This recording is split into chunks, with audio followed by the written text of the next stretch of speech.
In recent news, the U.S. Food and Drug Administration approved the first over-the-counter Narcan nasal spray. The Alliance for Positive Change provides free Narcan training kits, as well as equipping thousands of people to administer it in the event of an overdose. Here now to share more information, we've got the Director of Recovery Services at the Alliance for Positive Change, Dr. Peter Boutros. And Dr. Boutros, glad to see you again. And, the FDA approved this decision to have the first over-the-counter Narcan spray. There's some people who are critics of it, and there are others who are in favor of it. But from your perspective, talk to us about the FDA decision and how you feel it plays out. Sure. Thank you for having me. The first thing I believe that the FDA is committed. It's showing us that the FDA is committed to address the nationwide overdose, opiate crisis. This decision also shows us that they're trying to remove the restrictions of having someone, let's say, going to the doctor to obtain a script. This will make certainly overdose reverse more readily available and significantly reduce death due to opiate overdose, increasing locations where this could be found, and it clears the way to include places without pharmacy, such as grocery stores. But I want to point out also that this is just the beginning, for the FDA to do that. We would like to see more to address the cost, because if I go, let's say, to a pharmacy and try to get Narcan, it's going to cost me $50. So this is not available, meaning the cost to everyone.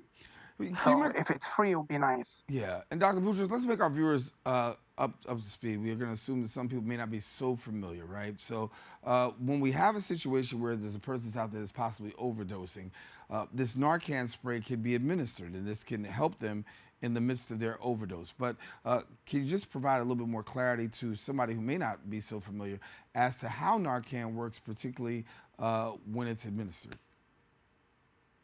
Sure, absolutely. Well, Narcan is a medication that's approved by the FDA. This is designed to reverse opiate overdose, and the key word here is rapidly. It is certainly an opiate antagonist, meaning that it binds to the opiate receptors, and this can reverse and block the effect of opiates such as heroin or fentanyl. It's easily provided in the nostril, and by giving one dosage, this can help again address what I just explained, and it does reverse again overdose, and it prevents that from happening. And we know it's rapidly available: heroin, fentanyl, morphine, and oxycodone, for examples. Yeah.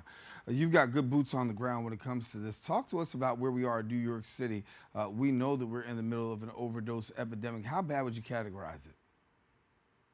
Well, I think it's worth it for everyone to pay attention to, because certainly we're looking at maybe 2,000 or possibly 3,000 from the latest data that's shown to be an increase, let's say, from 2022 to present. So we've seen an increase, and then we have the xylazine, who's also being introduced. It makes matters complicated more. And so there are harm reduction services that are out there that are available in the community. Talk to us about the work that's being done to provide these harm reduction services. Sure, absolutely. Harm reduction services, it simply saves lives, and it decreases potential harms associated with substance use. And this is a key factor and definition of harm reduction. It addresses and helps individuals who use illicit substance primarily, without the harm. And this also helps them to live as healthy being as possible in the community. So reducing the harm is major. We go out into the community. We have, a safe place where substance use can be provided or can be used without the harm, without the impact of the harm. So I want to take our viewers through some numbers here. New York City, the overdose crisis was at record numbers, as I talked about earlier. In 2021, 2,688 individuals died from overdosing. That's an increase of 78% since 2019, 27% since 2020. Now with this new legislation that's in effect, somebody can get Narcan without a prescription. And Dr. Boutros, I think so many people are saying, well, is there a harm to having Narcan because it was first a prescription drug? Is there a harm that we're possibly adding another prescription drug that will be non-prescription, if you will, on the street?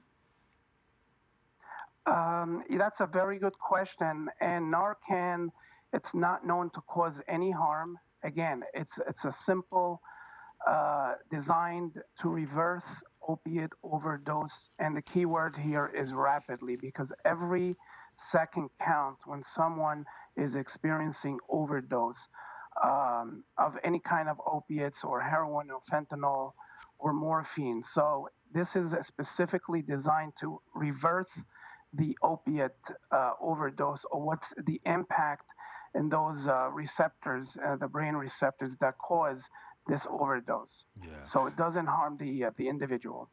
I know my producer's probably going to kill me, but I need to get this one other question in here because there may be somebody out there right now that needs that help. So could talk a little bit just very quickly. I only have maybe a minute or so left, but can you give us a little background about your organization and the work that you do in the community, and maybe somebody might be able to want to tap into you? Absolutely. Thank you so much. I mean, here at the Alliance, we opened our doors back in '91 in the height of the HIV crisis. So this is not the first epidemic we're willing and we are doing to address. Alliance provides low-income New Yorkers, and that's the key word, living with HIV and AIDS and other chronic conditions such as, opiate use. With access to quality care. Here we have housing, we have harm reduction, we have coaching, pantry, and they can simply go to alliance.nyc to access our care. And I want to also add that fentanyl test strips and syringe access, exchange, and disposal. We also provide that, which is really addressed again. And we provide all of this for free to address the opiate epidemic. Dr. Boutros, I want to thank you. Great work that you're doing, and certainly a great resource to have in the community. If there's somebody that wants to get more information, we're going to give them the contact information in just a second. But again, thanks for the work that you're doing, and we'll continue to follow this story as well. Thank you so much for having me. All righty. Thanks for being with us, Dr. Peter Boutros. Now, if you want more information, please visit the website at alliance.nyc. Then also follow them on Instagram and Twitter at the Alliance_NYC. Don't go anywhere. We got more Open coming up. We'll be right back in a minute.